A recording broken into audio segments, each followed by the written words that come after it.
les golfs et les piscines, parce qu'on va pas se mentir, c'est l'agriculture qui est la plus gourmande en eau. En France, ça représente 50% de la consommation, environ. En Espagne, 80%. Bonsoir Loïc. Bonsoir Élise.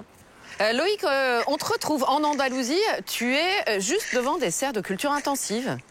Oui, regarde, tout cet endroit en Andalousie, on l'appelle tout simplement le panier à fruits de l'Europe, le verger de l'Europe. C'est ici que sont produits près de 30% des fruits rouges de toute l'Union européenne. C'est aussi le premier exportateur mondial. Alors c'est vrai, ces fraises-là, on les achète en France. Mais quand on achète ces fruits-là, on va pas se mentir, on en achète parfois même au mois de décembre. On a tous une responsabilité, on participe tous, d'une manière indirecte, à l'assèchement de l'Espagne. Et ce qu'on va voir avec toi, Loïc, c'est que c'est en train de tourner au cauchemar écologique. Oui, alors l'Espagne se veut à la pointe de l'innovation technologique. Mais il y a urgence, parce que cette guerre de l'eau, elle a déjà des conséquences très concrètes, catastrophiques. Et tu vas voir, on va t'emmener dans un parc naturel à quelques dizaines de kilomètres d'ici, celui de la Doñana. C'est un petit peu la Camargue espagnole, un endroit classé au patrimoine mondial de l'humanité, un parc magnifique, enfin... C'était un parc magnifique.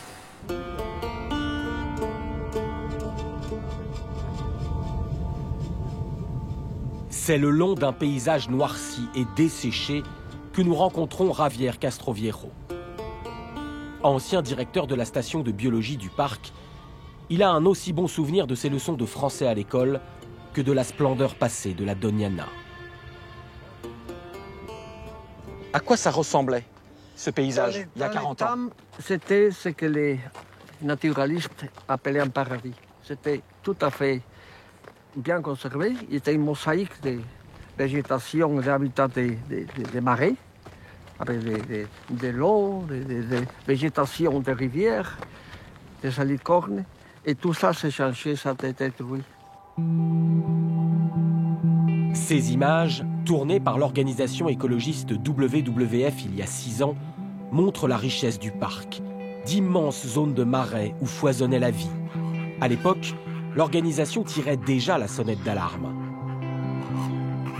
Aujourd'hui, même s'il reste quelques zones encore vertes et humides, la Doñana se meurt. C'est la faute de l'homme? C'est la main de l'homme qui a fait ça? Bien sûr, les machines de l'homme. L'eau qui devrait être dans les fleuves et dans les parcs naturels est là, dans les canaux. C'est-à-dire qu'on pompe plus d'eau? On jette, on gaspille de l'eau. 80% de l'eau, on l'utilise pour l'agriculture. Et de ça, 60%, 70%, on le gaspille. Ne marche pas. C'est une chose invraisemblable, impossible. Est-ce qu'en voyant ça, vous vous dites, dans le futur, ce sera vraiment la guerre de l'eau? Oui. Ici, en Europe? C'est la guerre de l'eau. La croissance indéfinie ne marche pas ici. La nature compte encore beaucoup. La nature décide? Décide, oui. Et quand on fait des bêtises, plus tard, plus tôt, on les paie. Dis-nous, Javier, qu'est-ce qu'il y a écrit là, sur ce mur? Écologista gilipollas. Ça veut dire écologiste connard. Une partie de la société qui aime le patrimoine, qui est sensible, et l'autre partie des agriculteurs qui sont comme des barbares, qui n'aiment pas son terrain et qui a détruit tout. Des agriculteurs pointés du doigt. L'Andalousie est par endroits une nappe de plastique. Des cultures sous serre irriguées. Il y en a tellement qu'en 2014, le Parlement andalou a interdit un certain nombre d'exploitations. Des agriculteurs se sont retrouvés du jour au lendemain dans l'illégalité. Alors, dans la garrigue, des puits clandestins ont été creusés. Les militants écologistes qui nous ont renseignés sur l'emplacement des puits n'ont pas voulu venir avec nous, trop risqué de tomber sur un agriculteur clandestin et que la situation dégénère, selon eux. Voilà, ça c'est un puits clandestin. Il y a même 2 points de captage. Il y a un autocollant qui a clairement été collé là par une association écologiste. Il y a marqué « Défense de la Doñana ». Ce que vous faites met en danger la biodiversité du parc, avec ce puits clandestin. Et il y a visiblement un autre puits clandestin, juste derrière, un peu plus gros. Et voilà. Alors selon les associations écologistes, cette eau est directement puisée dans l'aquifère sous le parc de la Doñana. Et évidemment, ça contribue à l'assèchement du parc. Les associations écologistes estiment qu'il y a près de 1000 puits clandestins de ce type-là dans toute la région. La police espagnole, ces derniers mois, a multiplié les opérations pour en faire fermer un certain nombre. Manifestement pas tous.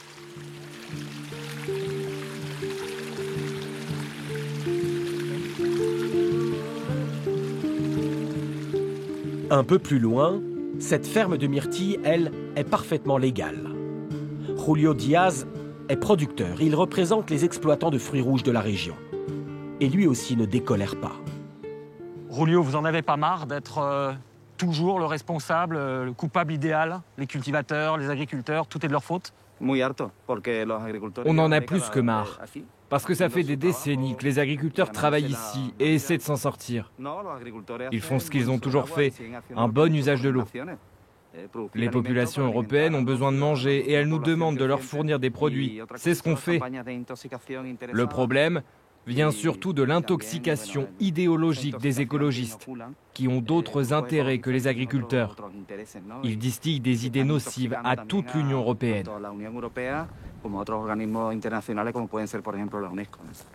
Malgré tout, le problème de l'eau, il est réel. L'Espagne s'assèche vraiment. Est-ce qu'il n'y a pas un moyen de concilier l'activité économique et le respect de l'environnement?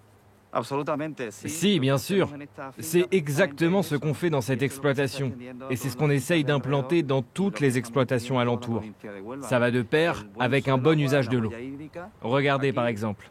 Sur ces plants de myrtilles sous la terre, on a une sonde qui calcule en permanence la quantité d'eau et de nutriments nécessaires. On leur injecte donc par goutte à goutte juste ce dont ils ont besoin. Résultat, on économise entre 30 et 50% de l'eau. Vous êtes espagnol, vous êtes andalou, vous voyez ce qui se passe dans la Doñana. Est-ce que ça vous inquiète quand même?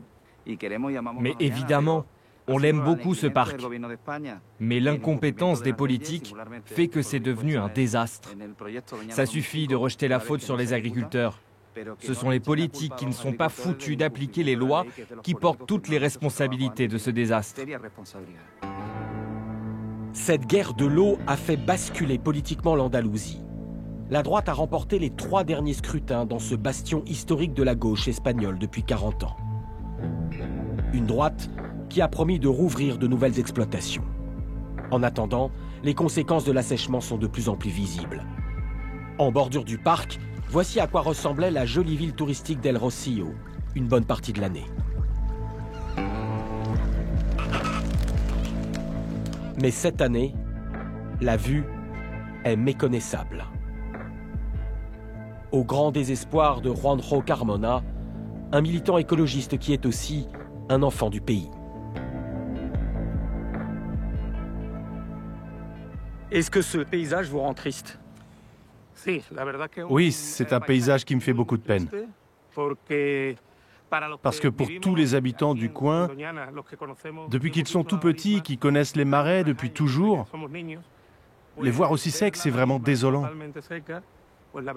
Dans une année normale, même en septembre, il devrait déjà y avoir de l'eau, puisque c'est à ce moment-là que tombent les premières pluies. Et normalement, toute cette zone se transforme petit à petit en une immense lagune. Mais là, regardez, on voit par exemple au loin ce troupeau de biches qui est en train de rechercher un point d'eau pour se désaltérer.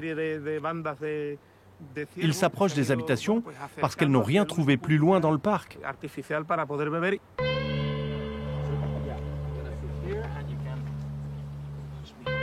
Il y a quoi comme perte de biodiversité ici? Auparavant, quand il y avait de l'eau dans la Doñana, il y avait environ 500 000 oiseaux migrateurs qui passaient par ici.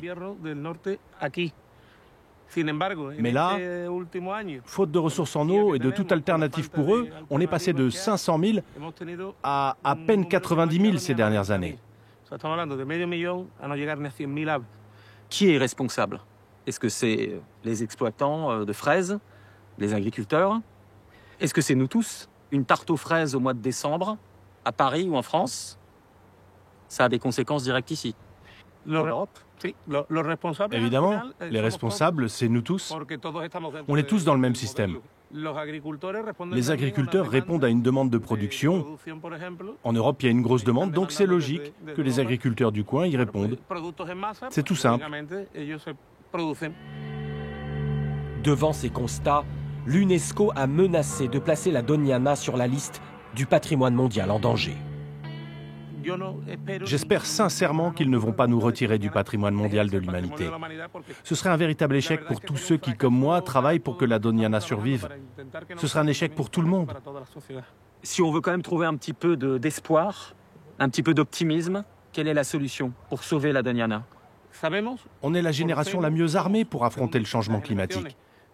On a les données scientifiques, on a les gens formés pour, donc c'est simplement une question de volonté.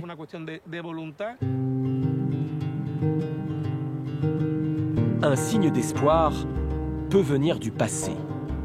Sur les hauteurs de Grenade, comme partout en Andalousie, des réservoirs. Certains sont en activité, d'autres enfouis par les âges. Voici ce qui reste de l'incroyable réseau d'irrigation construit par les Maures, ces conquérants arabes et berbères d'Afrique du Nord qui ont colonisé l'Espagne il y a plus de 1000 ans et qui forcent encore l'admiration des archéologues. Ils étaient plus avancés que les Européens ici? Oui, à cette époque, les Maures vont apporter un système d'irrigation beaucoup plus complexe, adapté à un climat aride et désertique. Ils avaient de nombreuses connaissances en ingénierie, en mathématiques et en topologie que nous n'avions pas.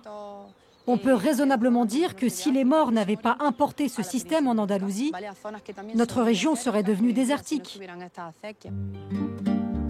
Ces derniers mois, des fouilles archéologiques aidées par des volontaires ont permis de nettoyer ou de redécouvrir cet immense réseau de petits canaux qu'on appelle acequias.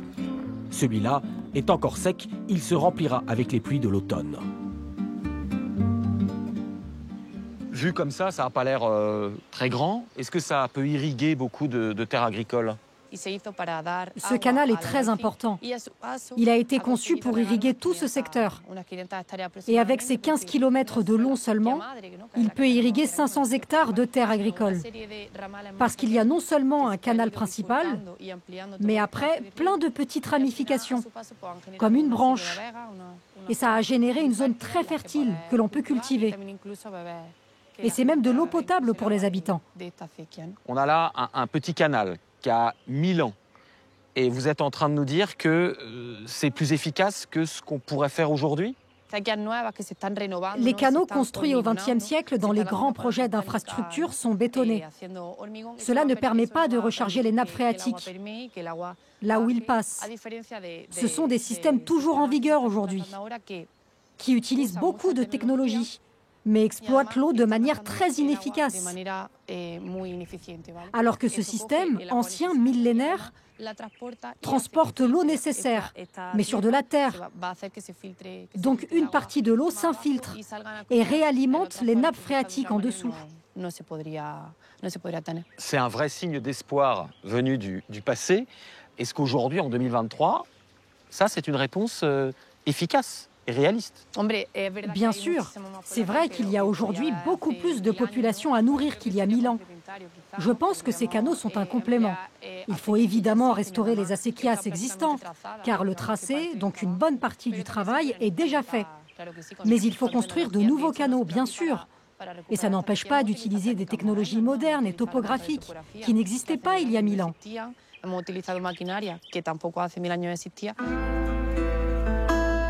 Un pied dans le savoir millénaire, un pied dans la haute technologie. Aujourd'hui, l'Espagne est en pointe sur la réutilisation des eaux usées et retraitées. Ces prototypes d'usines fonctionnent à l'ozone ou aux ultraviolets. La prise de conscience est là, mais le parc de la Doñana n'est pas encore sauvé.